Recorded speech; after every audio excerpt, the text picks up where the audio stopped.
Hey my lovelies paratha, आज कैसे हैं आप लोग। आई होप आप सभी अच्छे होंगे, स्वस्थ होंगे और मेरे स्टोरी लाइन को एंजॉय कर रहे होंगे। तो जो कोई भी मेरे चैनल पर न्यू आ रहे हो, प्लीज़ मेरे चैनल को लाइक शेयर सब्सक्राइब करना मत भूलिएगा। और अगर आप लोगों को मेरे स्टोरी लाइन उसके प्लॉट्स पसंद आते हैं तो प्लीज़ मुझे कमेंट्स करके अप्रिसिएट करना भी मत भूलिएगा। तो जैसा कि लास्ट पार्ट में हम लोगों ने देखा था सिचुएशनशिप वाला लव में, कि जो हमारा लान वांगजी और सीचन है वो दोनों बात कर रहे थे। तो सीचन उसे एडवाइस देते हुए वांगजी से कहता है कि तुम्हारी सेक्रेटरी ना अच्छी है, तुम रख सकते हो, रोजा आंटी ने उसे हायर किया है तो अच्छी ही होगी ना। तो वहीं वांगजी अपने मन में सोच रहा होता है कि हाँ, ये दिखने में बहन जी है और मेरे ऊपर लाइन भी नहीं मारेगी, इसे ऑलरेडी पता है कि मेरे फैंसे हैं और ये मुझ पर लट्टू भी नहीं होगी, अच्छा है मेरे लिए। ये सोचकर वो दोनों भाई एक दूसरे को अजीब से निगाहों से देख रहे होते, मानो उन दोनों को कोई विक्ट्री कार्ड मिल गया हो। उसके बाद वहीं मिंग्या और विंग जो बाहर आ चुका था, वो मिंग्या अपने काम पे चला गया हुआ था और विंग भी उस प्रोजेक्ट के ऊपर काम करना स्टार्ट कर चुका था। अब इस प्रोजेक्ट को कोई और भी हैंडल कर रहा होता जिसने इस एडवर्टाइजमेंट को बनाया हुआ था। तो वो एम्प्लॉय यहाँ आकर उससे कहती है, जिसका नाम मिया था, तो वो कहती है कि तो वो तुम हो ना जो इसके ऊपर काम करने वाली हो, मुझे लगा नहीं था कि तुम बॉस को इस तरह से फंसाने वाली हो। तो विंग उसे देखते हुए कहता है, क्या बकवास कर रही हो मिया तुम। हाँ, मैं तो बस ओनली फॉर काम कर रही हूँ और कुछ भी नहीं। तो मिया अपने दोनों हैंड्स को क्रॉस करते हुए कहती है, तुम जानती नहीं हो, मैं चाहूँ ना तो तुम्हें यहाँ से धक्के मार के निकलवा सकती हूँ। तुम जिया मैम को तो जानते ही होंगी ना, वो वांगजी सर की होने वाले फियांसे हैं और वो चाहे तो तुम्हें यहाँ से फायर भी करवा सकती हैं। विंग थोड़ा डर जाता है मिया की बात सुनकर, फिर कहता है, ओ ऐसा क्या, बट मैं तो ओनली फॉर प्रोजेक्ट बना रहा हूँ, जो कि मुझे गड़बड़ी लगा था इसलिए मैंने बस बना दिया। इसमें बहुत सारे गड़बड़ी थे जिसे मैं बस चेंज कर रहा हूँ, पता नहीं किस बेवकूफ़ ने ही इसे बनाया था। तो मियाँ अपने हाथों को हटाते हुए कहती है, तुम ऐसा कैसे बोल सकते हो, हाँ मुझे तुमने बेवकूफ़ बोला। तो रिंग बोलता है, मैंने तो उसे बेवकूफ़, और फिर वो चुप हो जाता है और उसे देखते हुए कहता, हाँ ये प्रोजेक्ट तुमने बनाया था, मतलब ये सारी गड़बड़ी तुमने की थी, तुम्हें पता है इस तरह से अगर हम इसे लॉन्च करेंगे तो कितना गड़बड़ होगा। लोग देखने वाले ना हर चीज़ देखते हैं, तुम्हें आइडिया नहीं है, पहले से लोग ना ज़्यादा जागरूक हो गए हैं और हम जो जूम बेंडिंग का यूज़ करके बनाने वाले हैं ना, उससे हमें बहुत बेनिफिट होने वाला है क्योंकि ये नया है मार्केट में। और तुम वही घिसा बेटासा सब कुछ लेके डाल रही थी इसमें क्या, और ऊपर से तुमने ट्रांसलेटर भी यूज़ नहीं किया। ये देखो ये कैसे वर्ड्स हैं, बताओ मुझे। विंग एक एक करके उस मियाँ की बच्ची को सारी गलतियां दिखा रही थी। मियाँ दांत पीसते हुए कहती है, तुम अपने आप को समझते क्या हो, हाँ मैं देख लूंगी और तुम्हें यहाँ से निकलवा के ही रहूंगी। विंग कहता है, हाँ बेटे आई मुझे निकलवाने वाली ना। बोलकर वो जैसे ही बैठने को होता है, मिंगिया उसे देख रहा था कि किस तरह से वो दोनों लड़ रहे हैं और वो फाइल लेके जा रहा होता है दूसरे डिपार्चर में देने के लिए। तो वहाँ आते ही कहता है, आनियंग क्या हुआ है। आनिंग कहती है, गगा देखिए ना, उसने मुझे धमकी दी कि मिस जिया को वो बोल देंगी और वो मुझे यहाँ से फायर करवा देंगी। तो बोलता है, इसका रीजन क्या है विंग। तो विंग कहता है, गगा क्योंकि ये ऐड इसी लड़की ने तैयार किया हुआ था, हाँ, और मैंने उसकी बोलती जो बंद कर दी है। फिर मिंगिया उसके कान में कुछ कहता और कहता है, ध्यान रखना अपना, ठीक। विंग एक डेवल स्माइल देते हुए कहता है, मैं समझ गया। फिर मिंगिया जाते जाते कहता है, वैसे रात को तुम कुछ करने वाले हो क्या। तो विंग कहता है, नो गगा, तो हम क्लब में मिले क्या। तो विंग को याद आता है कि आज शुक्रवार है तो उसे क्लब जाना होगा, इसलिए वो कह देता है, गगा आज की जगह हम कल चले क्या। तो मिंगिया कह देता है, ओ तो कहीं तुम उसी स्ट्रेंजर से मिलने तो नहीं जाने वाले ना। विंग कहता है, चलिए गग्गा हम कॉफ़ी पी के आते हैं। उसके बाद विंग अपना लैपटॉप बंद करता है, अपना पेन ड्राइव अपने पास रख लेता है, लैपटॉप को ऑफ कर देता है। वो दोनों कैफेटेरिया में आते हैं और विंगिया के हाथ में वो फाइल था जो उसे किसी और डिपार्चर में देना था। दोनों कॉफ़ी लेकर छत के टेरेस गार्डन के एरिया में आ जाते हैं, बैठ जाते हैं और विंग मुंह बनाते हुए कहता है, आपको पता है गग्गा, एक पल के लिए लगता है जैसे कि वो स्ट्रेंजर मेरे लिए सब कुछ है, खास है और मेरे इमोशन को फील कर पाता है, पर अगले ही पल उसकी बातें मेरे दिल को लगती है और चुभ जाती है। उसने ओनली फॉर मुझे वेट वार्मर बनने के लिए कहा, लेकिन अगले ही पल जब मुझे बुरा लग रहा था तो उसने ये कहा कि इन फ्यूचर हमारा रिश्ता शायद से चेंज भी हो सकता है, हम इसकी विजिबिलिटी को चेंज कर सकते हैं, पब्लिक भी कर सकते हैं। मुझे समझ नहीं आ रहा क्या वो मुझ पे दया दिखा रहा है या फिर, मुझे नहीं पता गग्गा, पर आपको कहूँ सच तो मींगा कहता है, यही ना कि तुम मुझसे अट्रैक्ट फील कर रहे हो। विंग अपना सर नीचे कर लेता और कहता, पता नहीं क्यों मैंने अभी तक उसका चेहरा नहीं देखा है, फिर वो अपने मन में कहता है, पर उसका टच मुझे पागल बना देता है। मेरी पूरी बॉडी मेल्ट डाउन हो जाती है और मैं बहुत ज़्यादा बेचैन हो जाता हूँ। मिंगेओ जब देखता है कि विंग अपने ही ख्यालों में खोया हुआ था, तो वो उसके सामने चुटकी बजाते हुए कहता है, हे तुम तो सीरियस हो गए। वैसे अगर वो तुम्हें सच में पसंद करता है, अगर जरा सा भी ना, तो तुम्हें आज नहीं जाना चाहिए। तो विंग कहता है, हाँ ये आप क्या कह रहे हो गगा? तो कहता है, ठीक है, तुम इसी गेटअप में एक हॉट सी लड़की बन के आओ और चलो क्लब में चलते हैं, ठीक है ना? तो मिंग कहता है, नो, मैं ना अपनी मौत को ना दावत नहीं देने वाला। मुझे पता है कि मैं ठीक ठाक दिखता हूँ इसमें, मैंने देखा है खुद को गगा, इसलिए मैं अपने पीछे किसी लड़के को नहीं परवाना चाहता, सो भूल जाइए। और आपने ऐसा क्यों कहा कि हमें क्लब नहीं जाना चाहिए? तो मिंग कहता है, ठीक है फिर हम खाना खाने चलते हैं। अगर देखो वो तुम्हें सच में थोड़ा सा भी लाइक करता होगा ना, तो अगर तुम आज नहीं आओगे ना, तो उसे बहुत बुरा फील लगेगा और इसका असर तुम्हें अगले फ्राइडे को मिल जाएगा देखने को, तो तुम समझ जाना ना। तो बीइंग अपने मन में सोचता है, ये भी आइडिया अच्छा है, मुझे भी उससे थोड़ा दूरी मेंटेन करना चाहिए, क्योंकि मैं बहुत ज़्यादा ही अट्रैक्ट फील कर रहा हूँ और यह अफेक्शन मेरे लिए कहीं ऑब्सेशन न बन जाए। फिर वो कुछ सोचकर मिंगिया को बोल देता है, यस गग्गा, तो हम आज रात को रेस्टोरेंट चलेंगे खाना खाने के लिए। इतना बोलकर वो लोग वहाँ से उठते हैं और कैबिन की तरफ आने लगते हैं। वहीं दूसरी तरफ मिया जब देखती है कि विंग ना वहाँ से जा रहा है मेंगिया के साथ में, तो फटाक से उसके जाते मातरी उठ के उसके लैपटॉप के पास आ जाती है और उसे ना ऐसे छेड़छाड़ करना शुरू कर देती है और उसके तो कुछ तार वार को ना ऐसे निकालना ट्राई कर तार नहीं यार, बटन को निकालने का ट्राई कर रही थी ताकि लैपटॉप ख़राब हो जाए, लेकिन उससे कुछ भी नहीं हो रहा था। लेकिन बहुत सारे इस गड़बड़ी में ना कुछ बटन्स ना टूट गए थे। विंग जब वहाँ आता है तो देखता है कि लैपटॉप ओपन है और बटन्स वगैरह ना ऐसे निकले पड़े हैं। वो कहता है, ये किसने किया गगा? तो मिंगिया कह देता है, क्या तुम्हें नहीं पता है कि ये सब किसने किया होगा? तुम चिंता मत करो विंग, मैं अपना लैपटॉप ला के देता हूँ, उस पर तुम वर्क करो और ये लैपटॉप मुझे दो, ठीक है? और हाँ, जब सही समय आएगा और उन लोगों का जो नेक्स्ट कदम होगा, तब हम लोग इसका यूज करने वाले हैं और मैं ना सीसीटीवी फुटेज से कैमरे से ना मैं पिक्चर भी निकलवा लूँगा। ये जिसने भी किया है उसे सज़ा ज़रूर मिलेगी विंग। उसके बाद वो विंग को बैग को सहलाते हुए कहता है, आनियंग अब अपना काम करो, ठीक है ना? आनियंग बैठा हुआ था और मिंग जो कि इसका सेक्रेटरी था, तो वो उसके कैबिन में आता है और कहता है, सर क्या मैं ये लैपटॉप आपके पास रख सकता हूँ? तो सीचर उसको घूरते हुए कहता है, क्या ये बहुत ज़्यादा इंपॉर्टेंट है? तो मिंग झूठ नहीं बोलते हुए कहता है कि ये आनियंग का लैपटॉप है और ये टूट गया है और इसमें कुछ ज़रूरी डॉक्यूमेंट्स है जिसे हमें डाटा बैकअप की ज़रूरत पड़ेगी, तो बस मैं।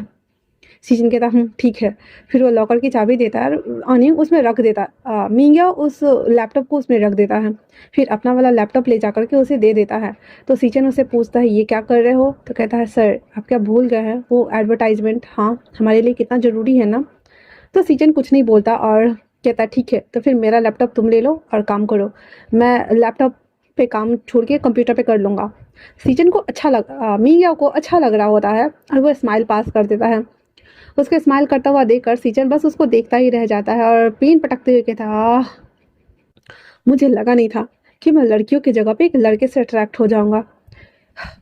और फिर वो फ्लैशबैक याद करता है जब मिंग विंग के पीछे से आकर कहता है, किसने कहा कि ये आपके सेक्रेटरी बनेगी? मैं हूँ इनका सेक्रेटरी। और सीचन को पता था कि अंकल ने उसके लिए किसी को हायर किया है। जहाँ एक तरफ मिंग को अंकल ने हायर किया था, वहीं दूसरी तरफ लीसू आनियन को उसकी रोजा आंटी ने हायर करवाया हुआ था। सिचिन जब उसको देखता है तो देखता ही रह जाता है, वो इतना ज़्यादा खूबसूरत और उसके दो डिम्पल्स इतने एलिगेंट्स लग रहा था। वो मतलब ऐसा लग रहा था जैसे कि कोई एंजल उसके सामने में खड़ा है और उसे फ्लाइंग किस ही दे रहा था। सिचिन उस समय तो अपने आप को जैसे तैसे संभाल लेता है, लेकिन जैसे जैसे मिंग उसके करीब आता गया, मतलब चाय कॉफ़ी फाइल उसके काम के लिए, सिचिन ना चाहते हुए भी अपना पूरा ध्यान उसकी तरफ लगा ही देता था। और जब उसने फर्स्ट टाइम मिंगिया को विंग के साथ देखा था, आनियन के साथ देखा था, तो उसे बहुत ज़्यादा जेलसी फील हुई थी और उसे बहुत ज़्यादा गुस्सा भी आया था, अनजाने में ही सही, लेकिन वो अपने इमोशन के ऊपर कंट्रोल नहीं कर पाया था। और अभी वही फ्रस्ट्रेशन का लेवल बढ़ा हुआ था, तो पीन पटकते हुए कहता है, मुझे लड़कियों की जगह पर लड़के पे क्रश आना था। और ऐसे कर रहा होता है। फिर वो कुछ सोच कर वापस से अपने काम में लग जाता है, क्योंकि यार उन लोगों का टाइम बहुत कीमती होता है ना। वहीं दूसरी तरफ मिंगयाओ बाहर आकर के आनियंग को वो लैपटॉप देते हुए कहता है, आनियंग इस पे वर्क करो, ठीक है। इतना बोलकर वो वहाँ से चला जाता है। आनियंग भी अपना काम करना शुरू कर देता है और वो आधा प्रोजेक्ट बना के सेव करके वो लैपटॉप वापस से मिंगयाओ को सौंप देता है और पेन ड्राइव अपने पास रख लेता है। वहीं जब मियाँ दोबारा से आती है तो देखती है कि वो फाइल में काम कर रहा है, तो उसके पास आते हुए कहता है, ओ क्या तुम प्रोजेक्ट नहीं बनाने वाले हो? उसकी बात सुनकर आनियन कहता है, मुझे अच्छे से पता है कि मेरे लैपटॉप के साथ छेड़छाड़ किसने किया है और तुम्हें क्या लगता है तुम बच जाओगी? तो मिया कहती, तो तुम्हें क्या लगता है कि तुम मुझे यहाँ से निकाल पाओगे? तो आनियन कहता है, वो देखते हैं हम बाद में। इतना बोलकर आनियन विंग अपना सारा सामान उठाता है, पैक करता है और उसको धक्का मार के वहाँ से चला जाता है। मिया गिरते गिरते खुद को संभालती और कहती है, मैं तुम्हें छोड़ूंगी नहीं। फिर वो कॉल करके मिस जिया को बता देता है कि मिस जिया आपके हमारे बॉस सेकंड बॉस के सेक्रेटरी कुछ ज़्यादा ही आपके मतलब आपके होने वाले हस्बैंड के साथ चिपक रही हैं। तो मिस जिया बहुत ही ज़्यादा जलकुकड़ी बनी हुई थी और कहती, ठीक है, मैं तुम्हें बाद में बताऊंगी कि तुम्हें क्या करना है, अभी फ़िलहाल से उस पर नज़र रखो। वहीं विंग वांग जी के कैबिन में आता है और उसे कहता है, सर ये रहा फाइल। और वो बढ़ा देता और कहता है, मुझे काम है तो मैं जाना चाहती हूँ, क्या मैं जा सकती हूँ? और कोई काम है सर? तो वांग जी को भी क्लब जाना था, इसलिए वो बोल देता है, नहीं तुम जा सकती हो, और हाँ कल टाइम पे आ जाना। तो आनियन खुश होते हुए कहती, सर क्या आप मुझे रेस्टिकेट नहीं कर रहे हो? तो वांग जी मुँह बनाते हुए कहता है, ठीक है निकलो यहाँ से। विंग उछलता कूदता वहां से बाहर आ जाता है, कहता ये मैं बच गई, मैं बच गई, मैं बच गई, हाँ फाइनली मुझे ये जॉब मिल गई। वैसे अच्छा ही है पर बहुत ज़्यादा बुरा है, और ये लड़कियों का गेट तो बहुत ही ज़्यादा बुरा है यार। और फिर वो जैसे तैसे अपने कपड़ों को ठीक ठाक करते हुए बाहर आ जाता है। यहाँ पे मिंगयाओ ऑलरेडी उसका वेट कर रहा था, तो मिंगयाओ कहता है चलो मेरे साथ। फिर मिंगयाओ अपनी कार निकालता है। मिंगयाओ अच्छे फैमिली से बिलोंग करता था, इसलिए उसके पास कार थी और वो विंग को उसमें बिठा लेता है। विंग और मिंगिया वहाँ से निकल जाते हैं। एक रेस्टोरेंट में आने के बाद, वो बड़ा रेस्टोरेंट नहीं था क्योंकि मिंगिया को पता था कि मिंग इतने बड़े रेस्टोरेंट में नहीं आएगा, तो वो ठीक ठाक ही था रेस्टोरेंट। वहाँ आने के बाद वो दोनों बैठ जाते हैं और फिर खाना ऑर्डर कर देते हैं। विंग 2 ड्रिंक कर चुका था और वो टल्ली होने के बाद कहता है, आपको पता है गगा, उस स्ट्रेंजर ने ऐसे ऐसे मेरे पे झपटा मारा था और मुझे उठा के ले गया था।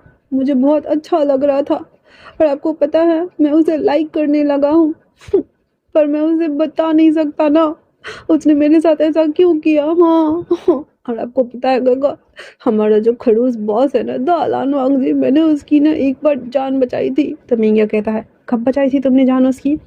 विंग तो बोलने ही वाला था लेकिन फिर वो कहता, फॉरगेट इट गगा, मैंने कब बचाई थी वो मैटर नहीं करता, पर उस खड़ूस को तो याद ही नहीं है। तो मिंगिया कहता है, कैसे याद होगा विंग, तुमने अपना गेटअप जो बदला है। विंग कहता है, वही तो, हाँ उस एहसान फरामोश को पता ही नहीं है मैं लड़का हूँ ना कि लड़की। हाँ तो मिंगिया कहता है, बताना भी नहीं। तो विंग कहता है, नहीं मैं बताऊंगा, और वो फोन निकाल के ना उसको कॉल करने लगता है। वहीं दूसरी तरफ वांग जी क्लब में आ चुका था और अपने कैबिन में आकर सारा हिसाब किताब कर रहा होता है।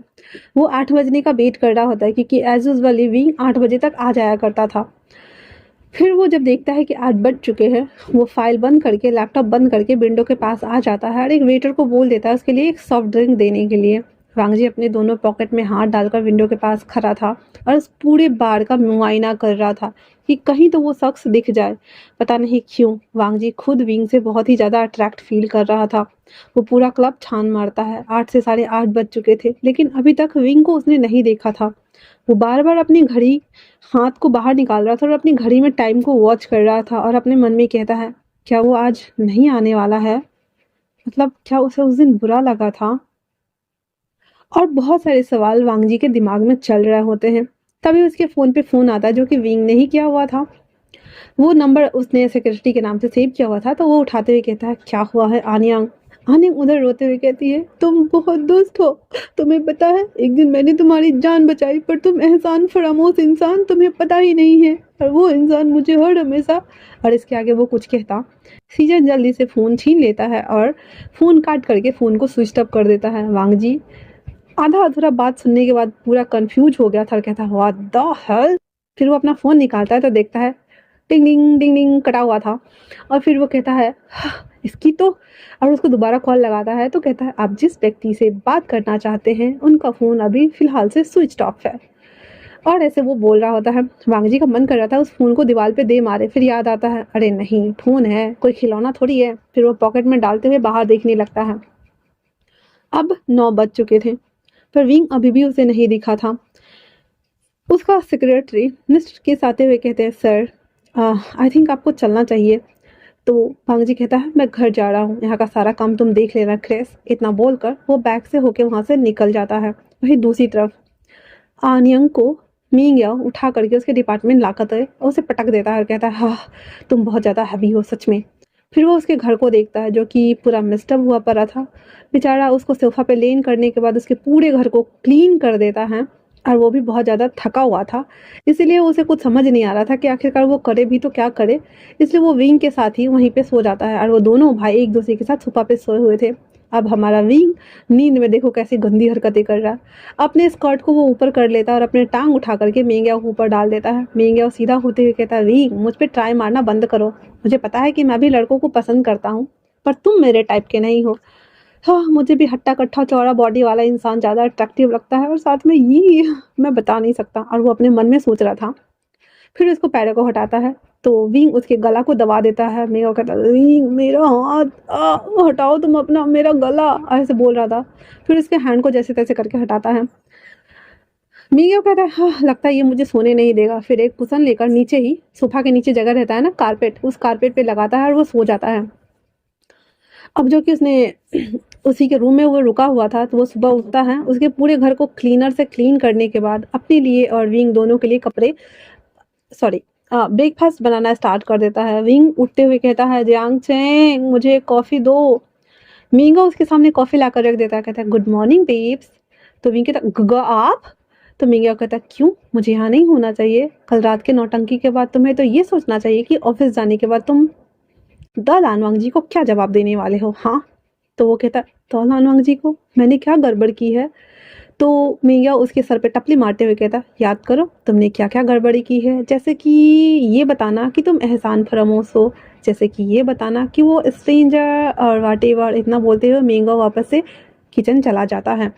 अब विंग हमारा मुंह में उंगली लेते हुए कहता, मैंने क्या गड़बड़ कर दी यार, हाँ सारी मुसीबत मेरे ही पल्ले आनी होती है। पता नहीं किस ग्रह नक्षत्र में मैं पैदा हुआ था, उस नोबिता को तो मैं छोड़ूंगा नहीं। उफ, वो नोबिता मुझे मार डालेगा, नहीं मुझे कच्चे खा जाएगा, नहीं यार बिना पकाए खा जाएगा, अरे यार फ्राई भी नहीं करेगा। तो वो भागते हुए आता है, कॉफी लेकर कहता है, गग गग गग मैं उस नोबिता से कैसे बचूं? मेंग्या उसके सर पे दोबारा मारते हुए कहता है, उसके सामने में नोबिता मत बोलना, वरना तुम्हें वो सुजुका बना देगा। फिर तुम दोनों करते रहना, नोबिता सुजुका। हाँ, रेडी हो जाओ जल्दी से। फिर मिंग्या उसको ब्रेकफास्ट कंप्लीट कर देता है, तो विंग ना डरते कांपते नहा चुका था और अपने ब्रा को स्टेप्स को ठीक कर रहा होता है। तो विंग अंदर मिंग्या अंदर आते हुए कहता है हंसते हुए, ओहो मुझे लगा नहीं था कि तुम ये भी करते हो। तो विंग कहता है, व्हाट एवर गग्गा, ये फिक्स नहीं हो रहा है। तो वो कहता, ठीक है लाओ मैं कर देता हूँ। अब नीचे आज विंग ना जीन्स पहनने वाला था, तो वो उसने स्किनी जीन्स पहन लिया हुआ था। विंग के ब्रा को वो सेट करते हुए कहता है, वैसे तुम्हें देखने के बाद कोई कहेगा नहीं कि तुम लड़का हो, ये तुम्हारी सिलेंडर बॉडी वाकई में अट्रैक्टिव है। तो विंग कहता, गगा क्या आप भी मुझसे अट्रैक्ट फील कर रहे हो? मेगा कहता है, अगर मेरे पास पार्टनर नहीं होता तो मैं हाँ कह देता। तो विंग कहता, मुझे फिर खुद को बचाना चाहिए ना गगा। मेगा कहता, सट आप, वैसे भी तुम मेरे भाई और मेरे फ्रेंड दोनों हो, पता है तुम्हें मैं जल्दी किसी को फ्रेंड नहीं बनाता। और फिर इतना बोलते बोलते वो सेंटी हो जाता है। तो विंग जब देखता है कि मेंगा वो सेंटी हो गया है, तो कहता है, फॉरगेट इट गगा, छोड़िए ना, हम कुछ और बातें करते हैं। तो कहता हाँ ठीक है। फिर उसके ब्रा को ना जल्दी जल्दी सेट करना शुरू करता है, क्योंकि उसने मतलब कुछ बॉल्स या फिर ऑनियन या ऑरेंज की जगह पे ना वो कुछ रुई डाला हुआ था ताकि वो स्पॉन्ज लगे देखने में। तो उसको पूरा अच्छे से टक करके फिक्स कर देता, कहता ये लो हो गया।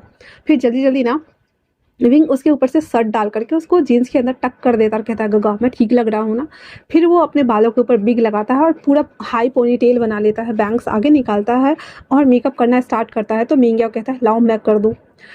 तो विंग बैठ जाता है। फिर विंग उससे पूछते हुए कहता है, गगा आपको मेकअप करना आता है? तो वो कहता, आता है, और वैसे भी हमारी कंपनी एक एडवर्टाइजिंग कंपनी है, तुम्हें पता है ना, तो हमें इस फील्ड से जुड़े हर काम को सीखना ही पड़ता है, जैसा कि तुम देख ही रहे हो, उस दिन भी मैंने ही तो फिक्स किया था ना।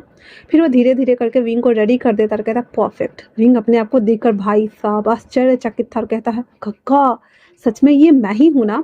मिंग कहता वैसे मैंने मेकअप एक बहुत ही ऐसा कह सकते हो कि मैंने मेकअप का कोर्स किया है और मुझे ये सभी चीज़ें अच्छे से पता है। तो मीन कहता है, "गगा फिर आप अपना टैलेंट वेस्ट क्यों कर रहे हैं? आपको तो उसी डिपार्टमेंट में काम करना चाहिए ना।" तो कहता है, "पागल बुद्धू, मुझे ना सीचन के साथ काम करना है, तुम भूल गए हो? हाँ, वो ही is my idol, I admire my crush और तुम मेरे क्रश को क्रश-क्रश करना चाहते हो, चलो भी।" इतना बोलकर वो दोनों बाहर आते हैं, ब्रेकफ़ास्ट करते हैं और फिर विंग और मिंगिया उसी कार में बैठ कर के ऑफ़िस के लिए निकल जाते हैं।